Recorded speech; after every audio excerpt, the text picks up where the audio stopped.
Hello everyone, today a review of Knock at the Cabin.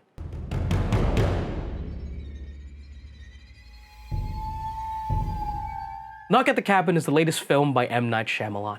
I really enjoy a lot of M. Night Shyamalan's films. I do believe he can be a little hit or miss every once in a while, but he's one of these filmmakers who is really given carte blanche to really do what he wants. And I really do appreciate that in filmmaking. The story of Knock at the Cabin begins with a family going on vacation, a family of two fathers and a daughter.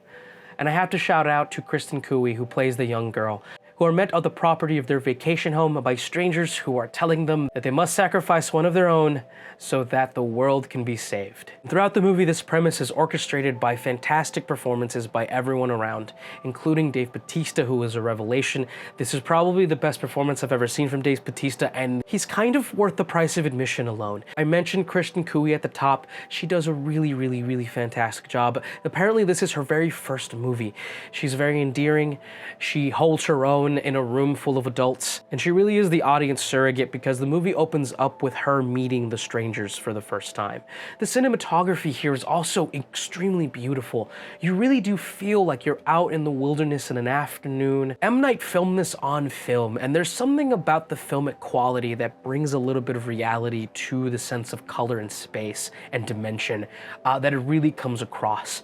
You really do feel like you're in this beautiful field and valley and in the woods at a really nice, beautiful cabin. This film is based on the book called Cabin at the End of the World, but it really does come off more as a play, in that the movie really takes place inside the cabin in kind of an enclosed, kind of claustrophobic space, and that adds to the thrill of the movie. This isn't an out-and-out horror movie. The trailer kind of suggests that it is, but it really is kind of a character-driven drama thriller. And it's really brought together by a fantastic ensemble cast. I mentioned DaveBatista, who really does a fantastic job as Leonard, kind of the de facto leader of this kind of cult group. M. Night is an actor's director. He really does get really good performances out of actors in pretty much all of his projects, and that ability is shown off in spades here. I should also mention Jonathan Groff. You may know him from the Hamilton musical. He also was Agent Smith in the newest Matrix movie. I think he absolutely kills it here, and I think this is also a breakout movie for him as well. The premise of this movie is really a catalyst for the interaction between the cult members and the family. And in those interactions are some very incredible moments of tension. In the end, I do think that the plot sputters and just falls flat. In a lot of ways, I think this is one of M. Night's most straightforward movies. And in that simplicity, he really does find a really good groove. I think ultimately the simplicity to the story makes the ending sputter and kind of uninspired. I give Knock at the Cabin a 7 out of 10. I really enjoyed this movie. I like M. Night Shyamalan as a filmmaker. I think he can be hit or miss every once in a while, but he's one of these filmmakers who is now kind of allowed to do exactly what he wants to do, and he goes for the gusto, and I truly appreciate that in his filmmaking. The premise is outlandish, but grounded in a story that really takes place in kind of a claustrophobic setting of the cabin. I should mention that there is beautiful cinematography that shows the outside landscape. He shot this all in film, and you can see that. There's just a quality to that. And the tension here is highlighted by fantastic performances all around. I mentioned DaveBatista. He is incredible in this movie.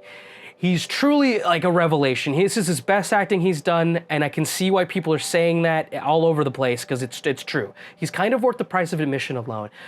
Kristen Cooey, who plays the young daughter of the same-sex couple in the movie, also is fantastic. The movie opens up on a scene between her and Batista, and it is haunting and great and opens up the movie in fantastic fashion. Now, I do think that the premise of the movie gets a little outlandish and towards the end just sputters out a little bit, but ultimately I had a good time here, and I think the performances of this ensemble cast really deserve to be watched as well. I should also mention Abby Quinn, who also plays one of the other captors. She does a monologue that's really impressive. Everyone kind of does a monologue in this movie, which kind of why I say it's a little bit theatery, it's kind of stagey. This movie is really about the tension built through the drama, and I really enjoyed that. But ultimately, I really enjoyed this for the performances and the thrill. Thank you so much for watching. I really appreciate it. Thanks for coming all the way to the end too.